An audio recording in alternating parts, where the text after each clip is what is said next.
வணக்கம், welcome to Chitra Murali's kitchen. இன்றைக்கி என்ன பார்க்க போகிறோம்னா டீ டைம் ஸ்நாக்ஸ் தான். பாலக் பக்கோடா எப்படி பண்ணுறதுன்னு பார்க்க போகிறோம். அதுக்கு வந்து ஒரு கப்பு கடலைப்பருப்பை வந்து நான் வந்து ஒரு மணி நேரம் ஊற வச்சுருக்கேன். ஊற வச்சு தண்ணியெல்லாம் வடிய விட்டுருக்கேன். ஸோ நம்ம கடலை மாவை யூஸ் பண்ணாமல் கடலைப்பருப்பை அரைச்சி தான் இப்போ பக்கோடா பண்ண போகிறோம். இதுக்கு வந்து கொஞ்சமாக பெருங்காயம், தண்ணியெல்லாம் நல்லா வடிய விட்டுட்டு போடுங்க.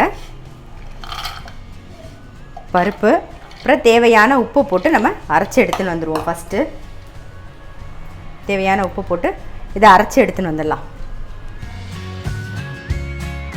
பாருங்க, கடலைப்பருப்பு வந்து இது மாதிரி நைஸாக அரைச்சிக்கோங்க.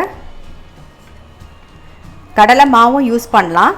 கடலைப்பருப்புக்கு பதிலாக கடலை மாவு ஒரு கப்பு போட்டுட்டிங்கன்னா ஒரு டேபிள் ஸ்பூனுக்கு வந்து அரிசி மாவு சேர்த்துக்கோங்க. அது உங்களுடைய விருப்பம். மிச்சப்படி வெங்காயம், நம்ம போடுற புதினா, கீரை எல்லாமே வந்து அந்த மாவுக்கு தகுந்த அளவு நம்ம போட்டுக்க வேண்டியதான். ரொம்ப ஜாஸ்தியாக நீங்கள் கீரை சேர்த்தாலும் வந்து நல்லா இருக்காது. வெறும் கீரையை மட்டும் பொரித்து சாப்பிட்ற மாதிரி இருக்கும். ஒரு டேபிள் ஸ்பூன் அளவுக்கு வந்து அரிசி மாவு. நீங்கள் வந்து ஊற வச்சு கடலைப்பருப்பை ஊற வச்சு பண்ணும்போது அதுக்கு ஒரு தனி டேஸ்ட் இருக்கும். ஸோ டக்குன்னு கடலை மாவு இல்லைன்னா கூட நம்ம கடலைப்பருப்பை ஊற வச்சு டக்குன்னு நம்ம வந்து பக்கோடா பண்ணிடலாம். டேஸ்ட்டாக இருக்கும். இப்போ பாருங்கள், நான் ஒரே ஒரு மீடியம் சைஸில் ஒரு குட்டி குட்டியாக வெங்காயம் கட் பண்ணி வச்சுருக்கேன். ஸோ அதை சேர்த்துக்கிறேன். ஸோ வாசனைக்கு கொஞ்சமாக புதினா கட் பண்ணி வச்சுருக்கேன். ஸோ அதையும் சேர்த்துக்கிறேன். கொஞ்சமாக இஞ்சி, பச்சை மிளகா, காரத்துக்கு தகுந்த மாதிரி பச்சை மிளகா,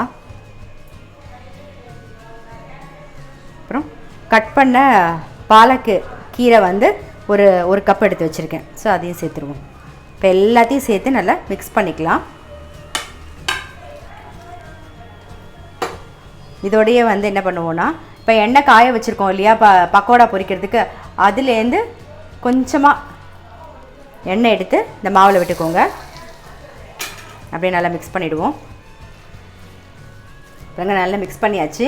அடுப்பில் எண்ணெய் வச்சுருந்தோம், நல்லா காஞ்செடுத்து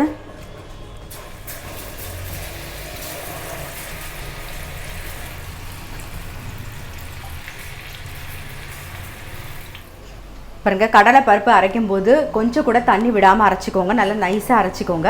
இனி அரைச்சிட்டு அதுக்கப்புறமா போட்டிங்கன்னா தான் பக்கோடா மாதிரி வரும். இன்கேஸ் நீங்கள் அரைக்கும் போது கொஞ்சம் தண்ணியாக இருக்க மாதிரி இருக்குது அப்படின்னு நீங்கள் ஃபீல் பண்ணிங்க, எனக்கு பக்கோடா போட வரல அப்படின்னு உங்களுக்கு தோணுச்சுன்னா நீங்கள் வந்து வடையாக கூட தட்டி போட்டுக்கலாம்.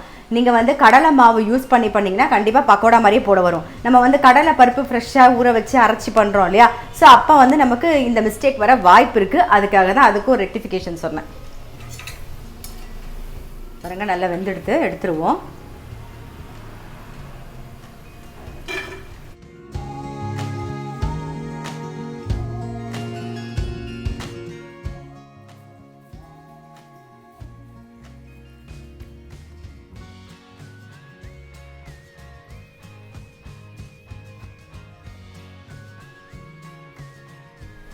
இதே மாதிரி எல்லா பக்கோடாவும் போட்டு எடுத்துக்கலாம். நாம இதில் நீங்கள் வந்து வெங்காயம் இல்லாமல் வெறும் கீரை மட்டும் போட்டு கூட பண்ணலாம். அது உங்களுடைய விருப்பம்.